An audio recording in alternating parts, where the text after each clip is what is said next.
नमस्कार, मैं श्वेता। आप देख रहे हैं डेली ई यूपी। आज है 3 अगस्त, दिन सोमवार। आइए एक नजर डालते हैं आज की सुर्खियों पर। लखनऊ बना नंबर 1, यूपी की सोलर क्रांति ने रचा इतिहास। यूपी विधानसभा मानसून सत्र आज से होगा शुरू। यूपी स्पोर्ट्स कॉलेजों में अब खिलाड़ी भी बन सकेंगे कोच।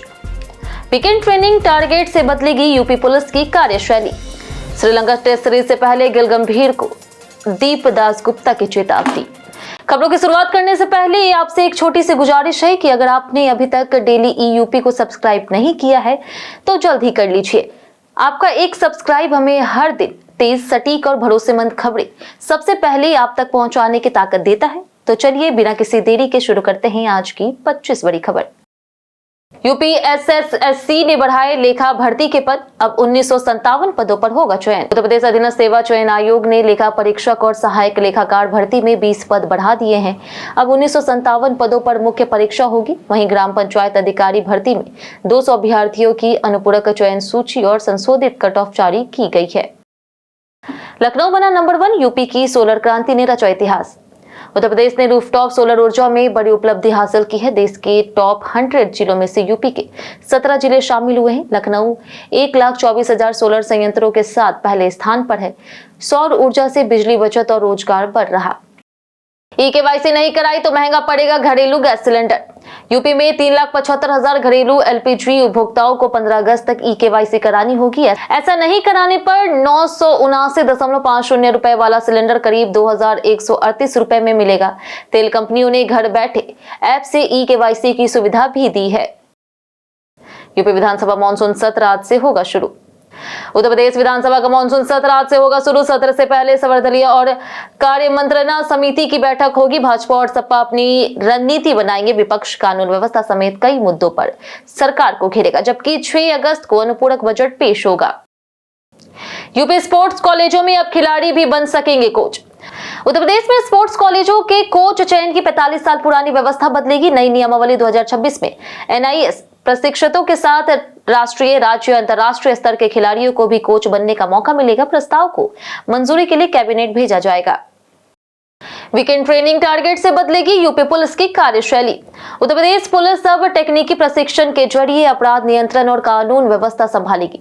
डीजीपी ने वीकेंड ट्रेनिंग टारगेट कार्यक्रम शुरू किया है। इसमें पुलिस कर्मियों को ऑनलाइन तकनीकी, विधिक और प्रबंधीय प्रशिक्षण दिया जाएगा। पहले चरण में अग्नि सुरक्षा प्रशिक्षण शामिल है। बिजली चोरी रोकने को लखनऊ में तेज होगी चेकिंग। लेसा ने लखनऊ में बिजली चोरी रोकने के लिए सुबह और देर रात तक चेकिंग अभियान चलाने का फैसला किया है। चोरी बहुल क्षेत्रों, ई रिक्शा चार्जिंग पॉइंट और संदिग्ध इलाकों में छापेमारी होगी। जांच में कई उपभोक्ता बिजली चोरी करते पकड़े गए। यूपी में महिलाओं को मिलेगा मत्स्य पालन से रोजगार का नया अवसर। उप मुख्यमंत्री केशव प्रसाद मौर्य ने बैकयार्ड मत्स्य पालन योजना का विस्तार कर अधिक महिलाओं को जोड़ने के निर्देश दिए हैं। अब तक 10 जिलों की 3,110 महिलाएं जुड़ी है और हजारों रुपए अतिरिक्त आय कमा रही। योजना से महिला सशक्तिकरण को बढ़ावा मिलेगा। A2 दूध और पंचगव्य उत्पादों ने बनाया नया बाजार। यूपी सरकार की गौ संरक्षण नीति से उत्तर प्रदेश में गौशालाएं रोजगार और उद्यमिता का केंद्र बन रही है। A2 दूध, पंचगव्य उत्पाद और जैविक खाद की मांग बढ़ी। कई संस्थाएं करोड़ों का कारोबार कर युवाओं को रोजगार दे रही। यूपीएसआईसी ने मांगी नई जिम्मेदारी। यूपीएसआईसी ने मुख्यमंत्री योगी आदित्यनाथ से कारोबार विस्तार के लिए नई जिम्मेदारियां देने की मांग की है। निगम ने 2.682 करोड़ रुपए अंतरिम लाभांश सरकार को सौंपा है। अब प्लेटेड फैक्ट्री निर्माण और छोटे औद्योगिक क्षेत्रों के विकास की जिम्मेदारी मांगी गई है। सोनल चौहान का royal blue gown look social media पर हुआ वायरल। अभिनेत्री सोनल चौहान का रॉयल ब्लू बॉडीकॉन गाउन वाला ग्लैमरस लुक सोशल मीडिया पर वायरल हो रहा। स्टाइलिश आउटफिट, एलिगेंट मेकअप और कॉन्फिडेंट अंदाज की फैंस जमकर तारीफ कर रहे हैं। उनकी तस्वीरें फैशन ट्रेंड में चर्चा का विषय बनी। वाराणसी में 7 अगस्त को लगेगा दिव्यांग रोजगार मेला। वाराणसी में 7 अगस्त को दिव्यांगजन रोजगार अभियान 3.0 आयोजन किया जाएगा। समायोजन कार्यालय में सुबह 10:30 बजे से रोजगार मेला लगेगा। इच्छुक दिव्यांगजन युवाओं को बायोडाटा, फोटो, आधार, शैक्षणिक और दिव्यांगता प्रमाण पत्र लेकर के शामिल होना होगा। क्या आप जानते हैं सावन में क्यों खास है काशी विश्वनाथ धाम? सावन के पहले सोमवार यानी कि आज वाराणसी के काशी विश्वनाथ मंदिर में भक्तों की भारी भीड़ उमड़ रही। वाराणसी स्थित बाबा विश्वनाथ 12 ज्योतिर्लिंगों में से एक है और सावन में यहाँ जलाभिषेक पूजा अर्चना के लिए देश भर से श्रद्धालु पहुंचते। मान्यता है कि बाबा के दर्शन और गंगा स्नान से विशेष आध्यात्मिक पुण्य की प्राप्ति होती है। यूपी में बदलेगा मौसम का मिजाज, कई जिलों में बारिश के आसार। उत्तर प्रदेश में अगले दिनों मौसम में बदलाव की संभावना है। कई जिलों में गरज चमक के साथ बारिश हो सकती है। अधिकतम तापमान में पहले हल्की बढ़ोतरी के बाद 4 से 6 डिग्री की गिरावट संभव है, जबकि न्यूनतम तापमान में बाद में 2 से 4 डिग्री गिरावट आ सकती है। एलडीए के जेई समेत 3 लोग 7.5 लाख रिश्वत लेते गिरफ्तार। लखनऊ विकास प्राधिकरण के जेई दिनेश कुमार, सुपरवाइजर चंद्र प्रकाश और दलाल श्रवण कुमार को आईजीआरएस शिकायत निस्तारण के बदले 15 लाख रुपए रिश्वत मांगने के आरोप में 7,50,000 रुपए रिश्वत लेते रंगे हाथों गिरफ्तार किया गया है। तीनों पर वसूली सिंडिकेट चलाने का आरोप है। निजी स्कूलों में शिक्षकों की मनमानी छंटनी पर लगेगी रोक। यूपी सरकार निजी माध्यमिक स्कूलों के 3,50,000 शिक्षकों के लिए सेवा नियमावली बनाएगी। 7 सदस्यीय कमेटी नियम तैयार करेगी। इससे शिक्षकों की नौकरी सुरक्षा, नियुक्ति पत्र, वेतन व्यवस्था और छुट्टियों जैसे के अधिकार सुनिश्चित होंगे। प्रबंधन की मनमानी पर भी रोक लगेगी। यूपी में एडवेंचर टूरिज्म को बढ़ावा देने निकली 60 बाइकर्स की यात्रा। लखनऊ से शुरू हुई विजिट माई स्टेट बाइक यात्रा में 60 राइडर्स कालिंजर फोर्ट तक जाएंगे। अभियान का उद्देश्य यूपी में एडवेंचर टूरिज्म को बढ़ावा देना है। पर्यटन विभाग ने ऐतिहासिक स्थलों के प्रचार और सुरक्षित यात्रा व्यवस्था पर जोर दिया। केंद्रीय अलर्ट के बाद यूपी में सुरक्षा एजेंसियां हुई सतर्क। कुलगाम में श्रमिक की आतंकी हत्या के बाद केंद्रीय खुफिया अलर्ट पर उत्तर प्रदेश में हाई अलर्ट घोषित किया गया है। कांवड़ यात्रा, धार्मिक स्थलों और भीड़भाड़ वाले इलाकों की सुरक्षा बढ़ाई गई है। पुलिस को गश्त, सघन चेकिंग और संदिग्ध गतिविधियों पर कड़ी निगरानी के निर्देश दिए गए। यूपी में नदियां उफान पर, 144 गांव पर मंडराया बाढ़ का खतरा। लगातार बारिश और बैराजों से पानी छोड़े जाने से यूपी की कई नदियों का जलस्तर बढ़ गया है। घाघरा, गंगा और सरयू से बाढ़ का खतरा बढ़ गया है। प्रशासन ने तटीय गांवों में निगरानी बढ़ा करके लोगों को सतर्क रहने की अपील की है। डामर महंगा होने के बाद यूपी सरकार देगी कीमतों का अंतर। होर्मुज जलडमरू मध्य तनाव के कारण डामर की कीमतें बढ़ने से यूपी की सड़कें परियोजनाओं पर असर पड़ा है। सरकार अब सितंबर तक डामर कीमतों के अंतर की भरपाई करेगी। इससे सड़क निर्माण कार्य बाधित नहीं होगा और परियोजनाएं सुचारू रूप से चलेगी। विधानसभा सत्र के चलते लखनऊ में बदला ट्रैफिक प्लान।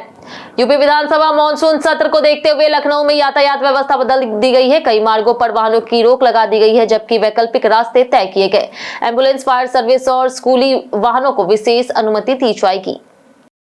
अयोध्या धाम स्टेशन पर ट्रेनों का ठहराव समय बढ़ा। रेलवे ने श्रद्धालुओं की सुविधा के लिए अयोध्या धाम स्टेशन पर 5 जोड़ी ट्रेनों का ठहराव समय बढ़ा करके 5 मिनट कर दिया। वहीं आरआरबी ग्रुप डी परीक्षा अभ्यर्थियों के लिए मऊ बरेली स्पेशल ट्रेन 2 से 24 अगस्त तक चलाई जाएगी। श्रीलंका टेस्ट से पहले गिल गंभीर को दीप दासगुप्ता की चेतावनी। भारत श्रीलंका टेस्ट सीरीज से पहले दीप दासगुप्ता ने शुभमन गिल और गौतम गंभीर को चेताया है। उन्होंने कहा कि खराब प्रदर्शन पर सवाल उठेंगे। WTC फाइनल की राह मुश्किलें बताते हुए उन्होंने टीम को सही दिशा और बेहतर प्रदर्शन की जरूरत बताई। मायावती का बड़ा एक्शन, अशोक सिद्धार्थ समेत 2 नेताओं पर गिरी गाज। बसपा प्रमुख मायावती ने यूपी विधानसभा चुनाव 2027 की तैयारियों के बीच पूर्व राज्यसभा सांसद अशोक सिद्धार्थ और रणधीर सिंह बेनीवाल को पार्टी से निष्कासित कर दिया। दोनों पर अनुशासनहीनता और पार्टी निर्देशों के उल्लंघन का आरोप लगाया गया है। मायावती ने संगठन में बदलाव भी किए। कई कारणों से दर्ज भारत के इतिहास में आज की तारीख 1670 में मोहनोत नैन्सी का निधन हुआ। वे राज्यसभा के प्रथम क्रमबद्ध इतिहासकार थे। 1916 में गीतकार शकील बदायूनी और 1936 में शास्त्रीय गायक छन्नूलाल मिश्रा का जन्म हुआ। 1919 में संगीतकार जयदेव का जन्म हुआ, जबकि 1980 में लॉन बॉल खिलाड़ी लवली चौबे। 1982 में राजनेता शांतनु ठाकुर का जन्म हुआ। 1993 में स्वामी चिन्मयानंद का निधन हुआ। वहीं 3 अगस्त यानी आज के दिन भारत में हृदय प्रत्यारोपण दिवस भी मनाया जाता है, क्योंकि 1994 में पहला सफल हृदय प्रत्यारोपण हुआ था। हम प्रतिदिन आपसे 5 ऐसे जरूरी सवाल उसके जवाब बताएंगे जो कि यूपीपीएससी जैसे अन्य प्रतियोगी परीक्षाओं में काम आएंगे। सवाल इतिहास, यूपी स्पेशल, विज्ञान, करंट अफेयर्स और भूगोल से रहेंगे। पूछे के 5 सवाल में आपने कितना सही जवाब दिया हमें कमेंट करके जरूर बताएं। तो हमारा पहला सवाल है, उत्तर प्रदेश का कौन सा शहर नवाबों का शहर कहलाता है? ऑप्शन ए है आगरा, ऑप्शन बी है लखनऊ, ऑप्शन सी है कानपुर, ऑप्शन डी है मेरठ। इसका सही जवाब है ऑप्शन बी लखनऊ। हमारे दूसरे सवाल के भारत का पहला सारनाथ स्तूप किस राज्य में स्थित है? ऑप्शन ए है बिहार, ऑप्शन बी है मध्य प्रदेश, ऑप्शन सी है उत्तर प्रदेश, ऑप्शन डी है राजस्थान। इसका सही जवाब है ऑप्शन सी उत्तर प्रदेश। हमारा तीसरा सवाल कि उत्तर प्रदेश में स्थित काशी विश्वनाथ मंदिर किस नदी के किनारे है? Option A Yamuna, option B है गंगा, ऑप्शन सी है गोमती, ऑप्शन डी है सरयू। इसका सही जवाब है ऑप्शन बी गंगा। हमारा चौथा सवाल कि उत्तर प्रदेश का कौन सा शहर चमड़े के उद्योग के लिए प्रसिद्ध है? ऑप्शन ए है आगरा, ऑप्शन बी है कानपुर, ऑप्शन सी है वाराणसी, ऑप्शन डी है मुरादाबाद। इसका सही जवाब है ऑप्शन डी कानपुर। हमारा आखिरी सवाल है कि पीपल नगरी के नाम से कौन सा शहर प्रसिद्ध है? Option A Moradabad, option B Aligarh, option C है सहारनपुर, ऑप्शन डी बरेली। इसका सही जवाब है ऑप्शन ए मुरादाबाद। इसी के साथ बढ़ते आज के सवाल को। आज का सवाल है, क्या यूपी में युवाओं को पर्याप्त रोजगार के अवसर मिल रहे हैं? आप अपना जवाब हमें हमारे कमेंट सेक्शन में लिखकर जरूर बताएं। आज के लिए इतना ही। उत्तर प्रदेश की तमाम खबरों के साथ बने रहने के लिए देखते रहे डेली यूपी, और साथ ही अगर आप यूट्यूब चैनल पर देखें, चैनल को सब्सक्राइब कर दें, और अगर आप फेसबुक पेज पर देख रहे हैं तो लाइक और फॉलो जरूर करें।